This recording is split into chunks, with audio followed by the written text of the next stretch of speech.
Jean 17, 30. Jean 19, 30.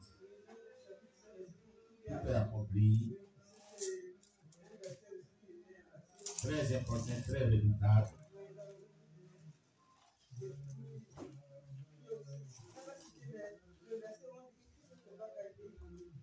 Christ de Pâques a été immolé.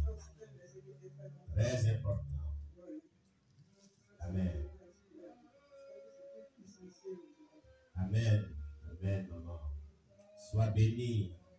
On acclame Jésus-Christ de Nazareth pour sa saison. Alléluia. Gloire à Jésus.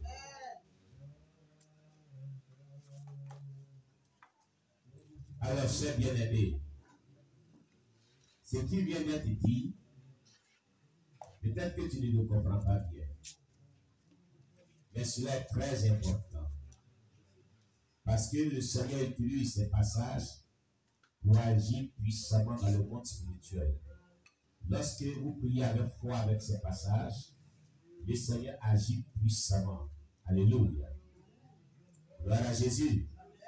On avait à plusieurs reprises expliqué pourquoi utiliser les passages bibliques prophétiques. Et c'était des armes spirituelles que Dieu même a utilisées pour combattre les ennemis des enfants de Dieu. Amen. Nous avons expliqué que dans le livre de Jérémie 51, verset 25, je crois, il a dit, Dieu a ouvert son arsenal, il en a tiré les armes de sa colère. Amen. Gloire à Jésus-Christ. Il a dit aussi le nombre. C'est la référence que je n'ai plus dans la tête. Il a dit dans le livre des guerres de l'Éternel. Amen. Alléluia.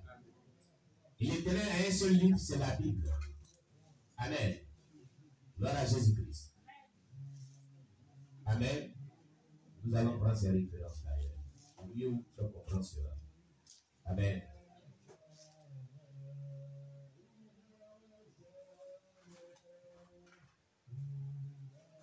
Que le nom de Dieu soit dit.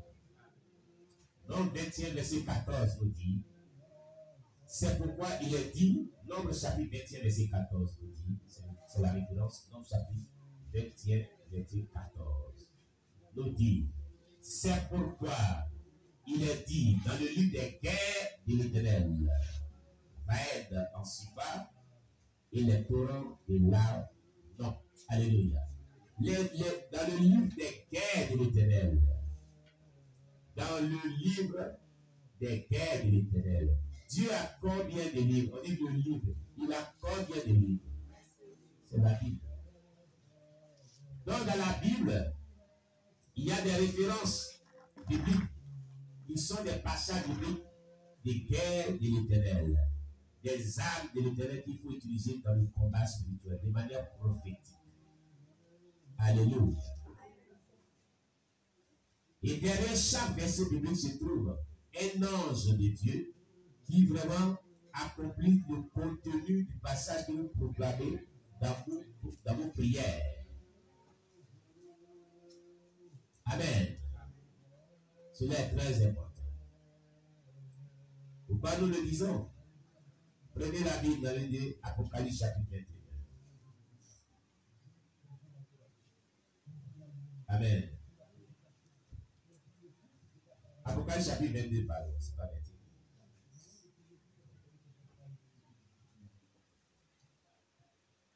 Gloire à Jésus-Christ.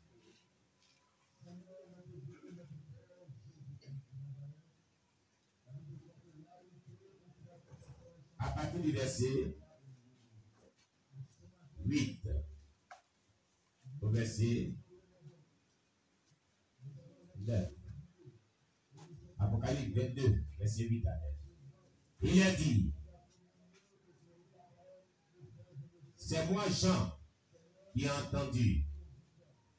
entendu et vu ces choses. Et quand j'eus entendu et vu, j'ai tombé aux pieds de l'ange qui me les montrait pour l'adorer. Mais il me dit, garde-toi de le faire. Je suis ton compagnon de service et celui de tes frères les prophètes. Et de ceux qui gardent les paroles de ce livre, adore Dieu. Ce passage biblique nous explique que Jean a vu l'ange de Dieu. Après avoir eu cette vision eschatologique, il voit un ange de Dieu. Il était tellement glorieux. Il croyait que c'était Dieu lui-même. Et il s'est prosterné devant l'ange. L'ange lui dit, garde-toi de le faire, garde-toi de m'adorer. Moi, que tu vois là, je suis ton compagnon de service et celui de tes frères les prophètes et de tous ceux qui gardent les paroles de ce livre. Adore Dieu, mais ne m'adore pas les autres. Un compagnon de service, c'est qui? Un collaborateur. Amen. C'est un collaborateur, n'est-ce pas? Très bien. L'ange voulait dire, je suis ton collaborateur. Jean ne savait pas qu'il avait un collaborateur dans son ministère. Et le collaborateur de tous les prophètes, depuis la Genèse jusqu'à l'Apocalypse, et de tous ceux-là qui gardent les paroles de ce livre. Donc, tous les prophètes, depuis la Genèse jusqu'à l'Apocalypse, tout ce qu'ils ont fait dans l'œuvre de Dieu, c'était en collaboration avec cet ange-là. C'est ce que ça veut dire. Les miracles, les guerres, les prières qu'ils ont proclamées, ils ont dit que depuis qu'Israël a eu la victoire, les paroles qu'ils ont déclarées prophétiquement, depuis qu'Israël a eu la victoire, les paroles de guerre, les paroles de puissance, les paroles de miracles qui sont sortis de la bouche, c'était en collaboration avec cet ange-là. Quand il déclarait les paroles, cet ange partait et réalisait ces paroles-là. Qu'est-ce que cela veut dire? C'est cet ange qui exécutait ces paroles. L'ange des prophètes. Amen. Mais n'est pas seulement l'ange des prophètes. Il est aussi l'ange de quiconque croit aux paroles de ce livre. C'est ce qu'il a dit. Il garde-toi de le faire. Je suis ton compagnon de service. Et celui de tes frères les prophètes, et de tous ceux qui gardent les paroles de ce livre, tous ceux qui gardent les... C'est-à-dire que si toi tu crois à l'Apocalypse, tu crois à la Bible, tu les gardes.